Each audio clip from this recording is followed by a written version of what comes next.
Hello everybody, this is Dillon Vibbart. I'm the writer, director, editor, and one of the producers on the short film Somniphobia. If you're here, I'm assuming you've seen the short film. It's been out for a few months now. It's gotten a little bit of traction, nothing too crazy, but it's enough for me to consider doing a little bit of commentary on the film. I just said, screw it, I'm gonna do it, because there's been quite a few bits of feedback that I've gotten through the comments and through people messaging me that kind of want to know more about the film, so I just thought, you know what, I'm just gonna go through it. We're gonna do one session of commentary and that's it. I'm gonna do my best to explain what we did kind of behind the scenes and explain some of the things that I thought went really well. And I'm also gonna talk about some of the things I kind of regret. It was definitely a difficult shoot, but let's just go ahead and jump into it here.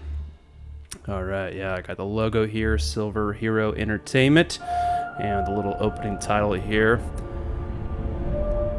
So we shot this over 4 days in Pasadena, California. It was certainly a brutal shoot, and everything we filmed here in the bedroom was filmed on the very last day. It was the hardest day of shooting, without question. We had to cram so much into that one day.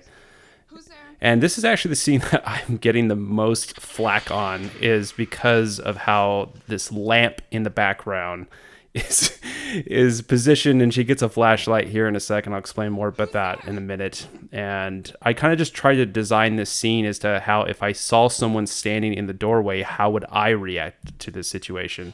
But apparently a bunch of people are kind of like, no, why would you do that? But I was just trying to create a horror sense of urgency right here from the get-go.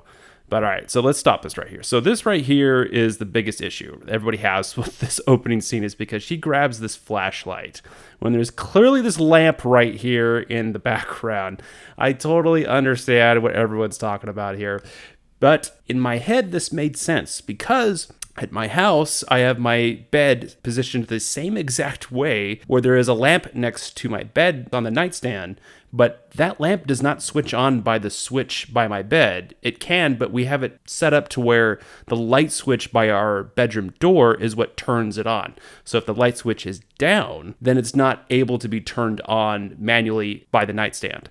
And I totally understand, as a viewer, people wouldn't be able to pick up on that. So yes, I do regret that as a mistake. We should have clarified that, because in my head, I was very well aware, like, oh yeah, well, she can't turn on that lamp because the switch by the door isn't up. But that's obviously a little bit of an oversight on my end, and I completely wish we had adjusted that.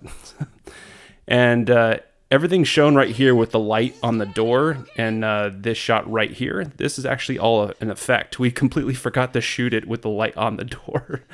And this is another thing too with the phone. It was a little darkly lit, and we were debating whether or not the light should show on the phone to kind of give people the idea that there's, the phone there on the table, but we decided against that and just went with it going to be dark. And I got to say, Tatiana is a trooper here, the actress. That is a real knife she is holding in her hands. I asked her if she would prefer that we just cut it out of the script altogether and just have it to where she holds nothing and she just has the flashlight. But she said, nope, give me the knife. We're going with that because, this is a low budget thing. We didn't have any dummy knife. But nothing happened, thankfully. But, she's barefoot, so we were kind of worried if she dropped that, we're going to have a major, major problem. And this is another sequence where we did our best to get this on the day. And I wanted this shot to be a little bit different in my head, but we just had no time to readjust. But I am happy with how it turned out. And the makeup here, I am just so thrilled. Shout out to our makeup artist, MJ Dubar. She did such an amazing job with this.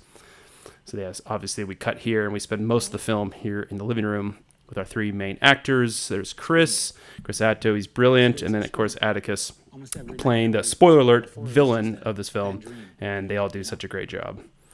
This is actually the hardest scene to edit, just because I couldn't figure out how I wanted to have it play with all the coverage we had and what I was trying to emphasize with this, and try not to make it so obvious that Atticus was kind of being a jerk, especially with this line. Voodoo magic or whatever it is you do. Yeah, that was a controversial line that we decided to keep in there, but this is the tightrope that we were trying to walk constantly with Atticus's character, or the character of Brian, is that we're trying to make him seem like he doesn't care that they're there, that he's kind of annoyed, he doesn't really know why they're having to do this, but we don't want it to come off too much like he's a jerk because it seems too obvious that he's up to something.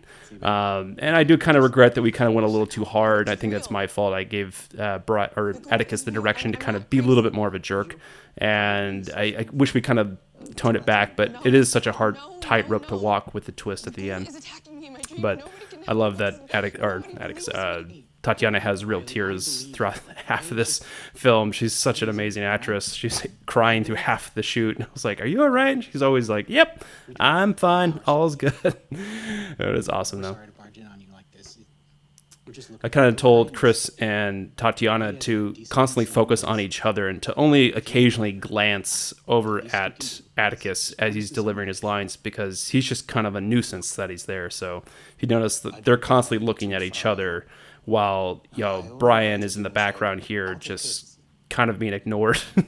And it definitely kind of, I think, played pretty well. The editing here this was probably the most re-edited scene we did, just because I was trying to figure out when to cut to who and how to make it seem like it's not too obvious that so-and-so is the bad guy. But it was definitely a tricky scene. Dr. Brady, you don't know what this dream is like. You've got to help me, please. This is another one of those tightrope walk scenes right here where we're like, how do we get this part to not come off too obvious that Brian is the bad guy here? And we tried it a variety of different ways, and ultimately we went with the one that was like, all right, let's just make it seem like he is up to something. Because if we go the other direction, it's going to be too gimmicky if we play it off like it's a twist, you didn't see this coming. We kind of wanted to seed it a little bit more than not. And the makeup there is great. I love it. And this is one of the biggest continuity errors right here. That bottle switches to this thing right here. That's just such an oversight on our end, and we just for some reason none of us put it together. Oh wait, we're using a completely different bottle for this. I guess just in the wide here, I didn't think that people were going to be able to tell or be able to see the bottle too much, but it's in clear view. But most people don't notice it. I have only had one person call it out. This is actually one of my favorite scenes. It's just, I love the interaction the two of them have, and the cinematography from my buddy Josh Nitschke. He did such an amazing job getting this framed up, given the limitations of the location that we had. And I love that shot that he has right there of Brian on the fridge. We were actually contemplating putting a reflection of the ghoul right here in just one of the quick cutaways of this scene, but we kind of thought that'd be a little too obvious and just decided against it and let the dialogue do its thing here. But I definitely love the framing of this whole sequence, and just one of my favorite shots. I don't know what to turn to. She really thinks that thing in the back, though, that colorful window-looking art piece kind of annoyed me, though. I was like, we couldn't take that thing off. It was like hammered into the window in the location we were at. Because if you do, then I might be able to help her. Ooh, you're in trouble now, buddy. Better get out while you can. Trust me. And I've seen a lot of reactions of people say, like, this is usually kind of when they can tell that something's up with this guy. Like, there's something coming. But I don't really have regrets playing that whole thing off like a twist, because actually in the original script, we had it to where Dr. Brady calls this out to Riley earlier on and says, I believe that Brian is abusing you and you don't remember. But we decided to take that away and play it off as a twist. Just go for broke and try and play it off, because it would probably be a better payoff in that regard. But it came with its own risks, and I don't have any regrets about that. This was the very first sequence we shot, I believe. So when I first started hearing them do the dialogue here, I was so relieved. I was like, oh my gosh. Because we did a bunch of casting calls with these people, and I just thought, like, oh my gosh. Thank God they are as good as I hoped they could be, because they just nailed it. Did such an amazing job. This was another stressful night. We had to, just get so many shots in really quickly. But I'm really happy with the team that we put together. Everybody that came out and did this shoot with us really quickly is amazing. That was such a hard shot to get. It was overhead, and our DP was just holding the camera as high as he could above his head to try to get that shot. But I'm happy with how it turned out. Had to get a smoke machine and the whole thing. This dream had to mean And everything here was shot in the same exact location. We found a property, again, out in Pasadena that had an enormous backyard, and enabled us to shoot these cutaway scenes in their backyard in various spots because it was so large. So the witch sequence that comes up here in a second is filmed at the same exact location. We just found different spots that we could film in that people wouldn't recognize as being the same location, including the bedroom scene. The bedroom scene there's actually a few moments where you can clearly tell that it's the same house, and I'll talk more about that a little bit. But again, I love the interaction they have here. This is the core of the film. It's just the two actors doing their thing, and they both did such a great job. I'm so proud of them.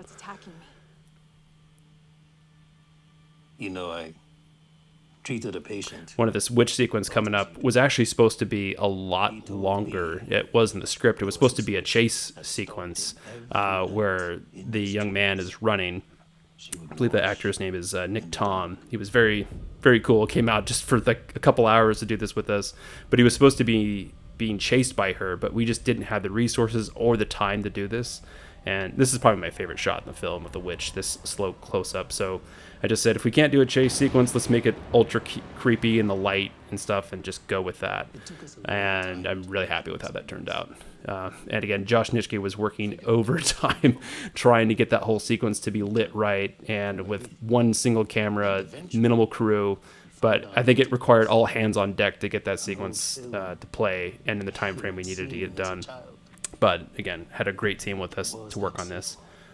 Look, I'm not dealing with Freddy Krueger here, all right? It was a subtle nod to Nightmare on Elm Street, just because I felt like we are clearly dealing with something that could be a Nightmare on Elm Street, Freddy Krueger-ish type of vibe here, but I kind of wanted to call it out as me simultaneously saying, this is not that movie, also, I love that movie. Do you really think I did this to myself? I believe the trauma has caused you to repress it. But I need... This scene actually in the editing room was another challenging scene because it actually went on a little bit longer in the dialogue, but we had to cut it down. They started talking more about the ideas of what is real, what's not real, and I feel like that kind of distracted from some of the more core concepts we were trying to get across with this whole sequence in the film. And this was actually the scene that Tatiana auditioned for. We had her read this part. And we saw a lot of actresses that came in and they would do the part and they would be very somber. And they did a pretty good job. But Tatiana was the only one that like really went for it in the audition. She was crying and just, you could really see it, especially in her emotions right here. And it just stood out to me very clearly. I was like, oh yeah, I buy that totally. There's a lot of effort. And again, I've never seen someone be able to cry on cue as well as she can. And the tears just coming out of her eyes are constant throughout the film, and it just sells it so well. She did such a great part in that scene. And of course, yeah, Chris just nails pretty much every scene he's in. He does a fantastic job. And this scene right here is supposed to be an homage to The Sixth Sense, the kind of I see dead people scene, the I have a secret. If you rewatch that scene in The Sixth Sense, you'll see kind of similarities. We tried to, pay homage to the scene, the whole I'm going to tell you a secret now. But yeah, love that film. It's one of my favorite horror / thriller films that's been made. And there's a clear, obvious connection between The Sixth Sense and Inception vibes going on in this film. This was one of those sequences where I won't lie that I'll just pause it here for a sec. I wish we had more time to do more with this sequence, but I could only elect it as a creepy sequence where he's slowly getting pulled in by this thing. And I felt like it kind of came off discombobulated a little bit. And I think it's just because we didn't have much else we could do with it, given, again, the resources and time that we had. But I hope most people aren't confused by this sequence. It's definitely one of those sequences where I look and I go, man, I wish we had more time and we could have done so much more with this, but we had to make the day and we were running behind already. So we were like, all right, let's just do this and go forward with it. But everybody here did a great job. I believe is Austin, who played the zombie here. He was a super big team member here, just coming in and doing all that makeup and really doing his thing. And I believe it was Jewel Kohler played the witch, and she did, again, great people to work with. They were in makeup for hours, and they come out and they shoot, for maybe 30 minutes, but they spent most of the time just prepping. And it definitely was pretty challenging to get some of these shots off, but everybody was very patient with us. And the ghosts, they're real, aren't they? No. Yeah, again, that line, "they're real, aren't they," is kind of a nod to the previous dialogue scene I was mentioning before, where we were going to talk more about, like, are ghosts real or are they not real? And I was like, I don't want to dive too much into that. This is one of the key lines of the film. The ghost is the effect. It's not the cause. So that's the whole concept here, is that, like, our traumas and our fears, are they what cause the nightmares, or is it in reverse? And just something I wanted to explore. And this was actually a sequence that is probably was the hardest to write in the film, was the whole concept of, well, how are we going to get the boyfriend at the end? How are we going to get the revenge? And the idea that they could come outside the dream and show themselves. I'll be honest, I don't really have an explanation as to why that's possible. I just figured, hey, if a guy could go into a dream, then maybe he can bring things outside of the dream. I mean, we're talking about things that don't make any logical sense. So we just thought it was a good way to, kind of showcase that this is going to be a great way to get revenge on the boyfriend at the end, but we kind of have to introduce it a little bit earlier so it's not like a big WTF moment at the end. Why are you so scared? This shot right here drives our DP crazy. Eric Reese, who is one of our camera guys, God bless him, he did such an amazing job helping us out, but he was pulling focus, and that focus in that shot is just not that great. He was doing his best, and he injured himself actually on the shoot, so I can't really ever get mad at that guy. But it was just one of those things where every time I see that shot, it drives me crazy. Maybe even divine. And so this is another core concept that I definitely wanted to slip in there, was the idea of, if somebody did have the ability to do this, what would motivate them to ever go into a nightmare? And this is where I wanted to introduce a spiritual aspect to it, because as a person who does believe in God very strongly, I do think that there are reasons why people are able to do extraordinary things, not so much supernatural things, but some people are just more naturally gifted than others at certain things. I'm not a great basketball player. I know a lot more people are gifted than me at this. But if there was something very extraordinary that you could do, and it was terrifying that you could do it, I feel like there is a moral obligation to help other people with this gift. And I thought that was a great motivating factor for this character of Dr. Brady. I've come a really long way today for a little bit of God's help. So please. if I do this, if I I merge with definitely your dream, love the interaction they have here and the chemistry that they had. It was something where we were kind of wishy-washy on whether or not it would work, because we liked them separately, but we didn't know if they were going to connect when we had them read together, and they just did a great job. Oh my gosh, this sequence right here, just real quick. This right here, this shot took us forever to get, because I swear to you guys, this happens every time you do an indie shoot. So we booked this house, right? And right across the street, there's construction going on, and there's like tractors and jackhammers and shovels hitting gravel and just all kinds of noise. And we asked them repeatedly, can you just stop for 15 minutes? We only have 1 or 2 shots to get. That's all we're asking for. Just please, please, please, please. And they kept saying yes, but then somehow they would keep working. And it became so frustrating for me. And actually when Atticus, I'll just play this again real quick. Like when this is actually raw footage of him just looking up there, kind of like, well, I hope they stop soon. He didn't know that we, were rolling. So I just ended up using that because it looked the most realistic reaction. That was not a fun moment in this shoot. And yeah, as far as him being able to enter the dream, he uses it through telekinetic powers of his hand, I guess. There's no easy way to do this. So it was just, he holds your hand and that's it. I guess that's what we're going to go with. it's okay. It's okay, Miss Rose. It's just me. This scene actually was probably the most challenging to shoot because of the lighting and the way everything was set up, because we were trying to play it off like it's night, and we actually shot this during the day, if you couldn't tell. And I thought, well, maybe it doesn't make a difference if it's during the day. It's a nightmare, and everyone knows it's a dream at this point because we're back here again. But we were so pressed for time, and again, this was the last day. We had to be all the gear and everything out of that house by a certain hour, and we were just trying to really elect certain moments that we could say, we have to get this shot, we have to get this shot. And it got to a point where there was a whole extension of this scene that we had to completely cut on the spot. And when he actually goes outside the door, he was supposed to be back in the living room again, and there was this whole thing about, hey, we're sharing a dream, so we're sharing our subconscious and blah, blah, blah. And it just got too convoluted, and it might be one of those things where it actually worked out better in the long run, where it might be been too complicated of a scene. So we just had it to where he leaves and we don't see him again. But we were originally supposed to follow him outside the door and see where he goes, and it's going to be this whole thing. But we had to just cut it down and say, nope, he leaves and we don't see him again, and then she walks towards the door. Yeah. And I don't know if a lot of people do notice this, but if you actually look at this sequence here, you'll see right here on the wall, there's like kind of a little bit of a scrape right there. That's where the desk was initially with the phone, and it's something that no one ever picks up on, but it's there in the beginning and then gone later on.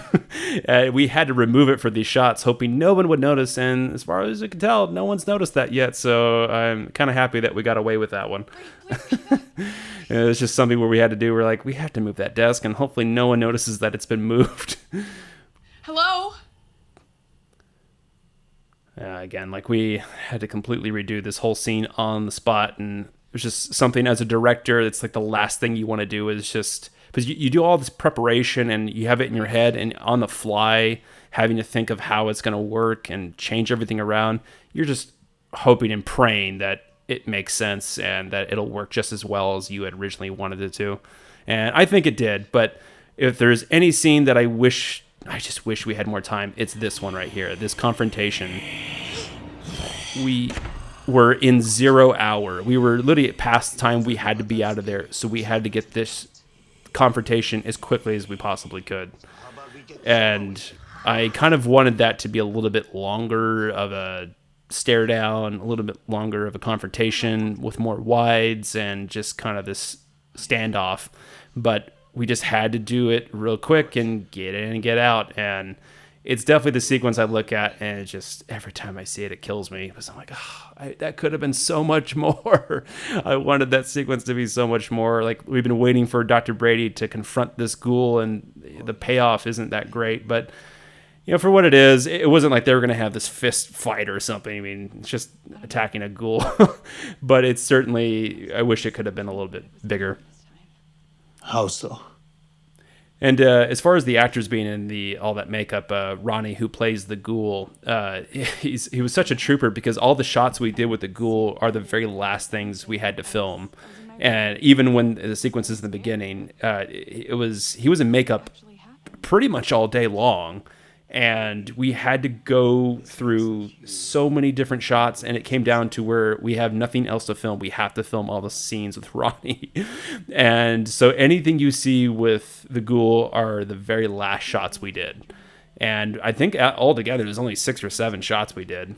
And that's on purpose, just because I don't believe in showing too much of these monsters, because at the end of the day, they just look like, the Fright Fest, or, people you would see at a theme park or something like that. Like, people know this is just people in makeup, and I was like, let's just show them very minimally, low light, maybe add a little bit of visual effects. My brother Cody did a lot of the visual effects on the ghosts to change their eyes and move their mouths a little bit. It worked out pretty much for the better. What happened in there? We were just talking. And again, this sequence right here is the same issue with the noise. Right across the street, they were still doing that construction, and I was just not a happy camper. I was like, I don't know if we got this scene. But by some miracle, the best takes, the audio was clean. We didn't have to do any ADR for this scene. I was like, oh my gosh, it worked out. I can't believe it after all that. Oh, man. And I'm going to call it out right now. Josh Nitschke, our DP, is going to... he is still bitter about this. The shutter speed is different in this scene. It was a complete accident. It wasn't something that was intentional. It's a whole long story, but short version is we were doing some tests and we forgot to switch it back. And then we shot the whole sequence and then realized we shot it in a completely different shutter speed from the rest of the film. And I personally don't think anybody knows or can tell. And it's something to where I think only people like a filmmaker or a DP will notice this. But I don't. It honestly doesn't bug me. But I just felt bad for Josh. He was really torn up about that. The concerned boyfriend. Yeah, of course, yeah, the twist. This is one of my favorite edited sequences. I actually thought this reveal played much better than I thought, Poor girl for years. given the coverage we had. And I liked how I was trying to give direction to Atticus on how to, like, just kind of stare at him. And I was just trying to tell him, like, you just want this kind of blank face, this kind of expression of, like, like that, you know, the jig is up. There's no point in fighting it. Just go with it. It is what it is. And then I love how he responds to this. All too well. How to spot a psychopath, Brian. It's a gift. I love that thing he does with his eyes. So what does that make you? I remember when we first heard him do this. It was the first time we kind of heard him do, like, the creepy psychopath voice, and I just remember being like, oh, this is great. Oh, I'm so happy. I hadn't really ever heard him do this part. I had only heard him play the part of Brian, you know, the annoyed boyfriend, but I'd never heard him play this part, and he nailed it. I was like, awesome, dude, that was great. I agree. We actually shot this whole sequence a few times, forgetting to turn those lamps on. And one of our production assistants, Jacob, he called this out and said, aren't the lights supposed to be flashing? We were all like, oh, no, we forgot to shoot that way. So we had to go back and reshoot it one or two more times with the lights flashing, just hoping. I mean, we could have fixed it in post, but it just would have been a nightmare. But luckily, those last few takes we did worked out. Who are you? What do you want? I love him coming out here. This was so much fun to shoot. Everybody was there having fun, just, you know, kind of like, oh, all the monsters are here. We're going to see everyone in makeup. It's great. And this shot right here with Ronnie, this is the very last shot we did. It was like, once we cut right here, like, everyone out of the house. We're done. Wrap. Everyone go home. It was great.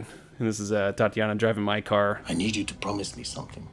We initially didn't have it in the script we didn't have this sequence with him explaining what the promise was. We just kind of wanted to leave it open-ended, you know, like promised her something, you know, and it's implied that, you know, you should escape. But then we thought, yeah, I don't know. I think we should tell people what that was. Let's not be too open-ended. And we were supposed to do an external shot of the car driving away, but I thought, no, let's get out. This film's already gone on for 25 minutes. Let's just wrap it up right here. But yeah, so it was a fun time making this movie. We shot it in June of 2020. I'm really proud of how it turned out. There's definitely some things that I wish I could go back and redo all over again, but I'm definitely happy. You know, Lance Trevino did such an amazing job with the music, and of course MJ with all the makeup. So this was a team effort. Of course, that's what filmmaking is. And I'm very, very happy with the response that I've been getting from everyone. So thank you to everybody who's watched it. I hope that this was somewhat fun to listen to some of the commentary. If not, sorry, I'm not more interesting. But we are working on more projects right now. So hopefully in the future we'll see some more stuff and hang out then. All right. Until next time, everybody.